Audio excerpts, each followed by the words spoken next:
What would you say is the secret to a long-lasting relationship?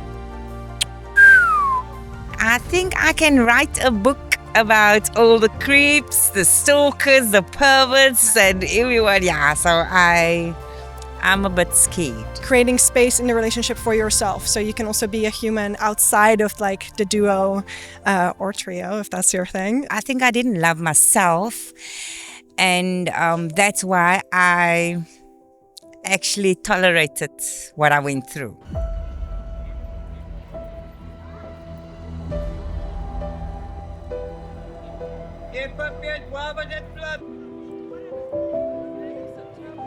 So can you tell me what is the most important thing to you in a relationship? I think trust, because I think without trust, everything is doomed.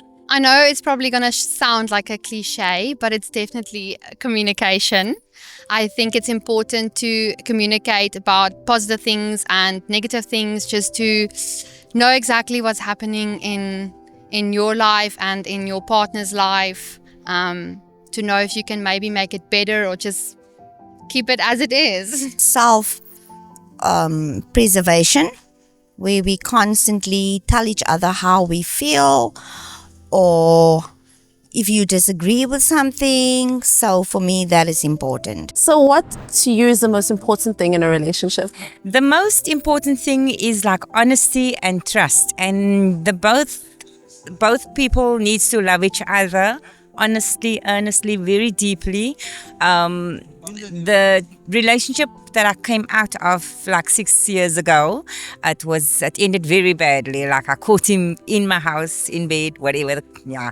So it ended very badly. So it scared me out of relationships. I tried dating now, about 3 to 4 years ago, and I think I can write a book about all the creeps, the stalkers, the perverts, and everyone. Yeah, so I'm a bit scared. I'd say the most important thing in a relationship is companionship, and just sticking to the promise that we made, because ultimately I feel like relationships to me are like life partner. It's an important decision, basically, you know. So I feel like if you look at it from that perspective, then anything else, we will understand what relationship is. What would you say is the secret to a long-lasting relationship? I'd say the ability to grow with each other, you know, because as humans, you grow.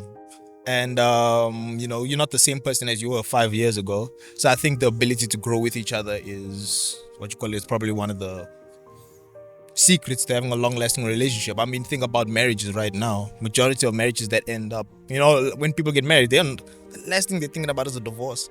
And the trust and talk about anything. It's the transparency. It's second for me. The transparency is the way for the building the trust. Great question. I think honesty and being able to have difficult conversations with each other. I think that's really the key, especially when it's really easy to be in a long relationship when everything is good, but it's a lot harder when everything is not going well, or when one of you guys is struggling. Again, I'm going to say honesty, because after my 21-year relationship, I found out that he actually, that I know of, cheated on me like 6 times. And that's what I know. And a baby developed from the last relationship, and that was what broke the camel's back. So again, very, very importantly, honesty. What has been your biggest lesson in relationships so far?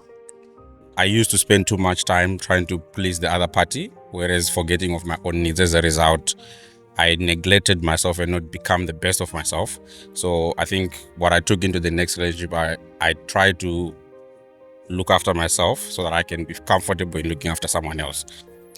I guess that the biggest lesson is that you really have to put the work in for the relationship to last and like be well. It's not like it doesn't come for free. you have to really work for it. I think just like that is quite hard to learn the communication tools, and I feel like you get better at that with age, to express what you really need in a relationship and creating space in the relationship for yourself, so you can also be a human outside of like the duo or trio, if that's your thing. So that you keep like autonomous and yourself within that relationship. I think that's really important. My biggest lesson is don't try and shrink your needs because you want the relationship to last a long time. I think there's a conflation between sacrifice and compromise. Yes. So compromise benefits the both of you. I feel like currently people are always saying you must sacrifice certain things for a relationship to work. I just don't think that's true. I think a good middle ground is always the best thing for a long time. Oh, it's a great question because for me, it's you need building the trust. If you don't have trust, don't have a relationship, if you really love a relationship or friend relationship, it's the trust is the way for me. The biggest lesson for me is my codependency to people, to friends, and how much it costed me, moving such in life. But then also, I feel like the relationship that I came from was an interesting one. It was like a hectic one. It was an intense one. I feel like it was a twin flame, those type of relationships. So when it was good, it was good. But when it was bad, it was bad. It was also part of character development for his end.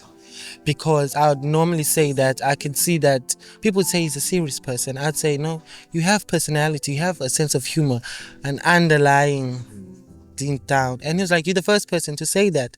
And it's like, okay, you see, I've done my job. I feel like the relationship done its job. My biggest lesson is not to feel like you deserve what you're getting and to put yourself on a pedestal. I think I didn't love myself, and that's why I actually tolerated what I went through. Because in the back of your mind, this.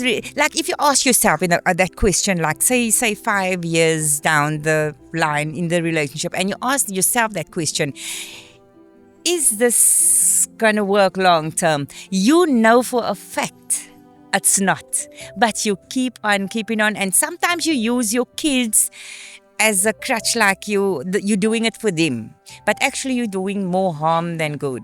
I would say you gotta fall in love with the person that they are instead of the person that you want them to be, because now if when you meet someone new, maybe you barely know them a little bit, you create fantasies in your head, you're like, oh no, they just seem so perfect, or maybe they just portray themselves as someone that they're not, and maybe you rush into things, you fall in love heavy when you're not supposed to. Maybe just take a little bit slow, and then after that you fall in love with someone that didn't live up to your expectations, and things happen.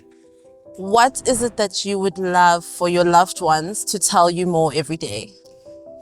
I'd appreciate thank you. I just feel like I extend myself way too much, which ultimately I get a slap in the face. So a thank you would be nice, just to acknowledge that, I see you and I'm grateful, and it's not something that I'm used to. That I can do this, that I can make it. That's all I need, because sometimes there's a time in life where you feel like maybe things are not going well.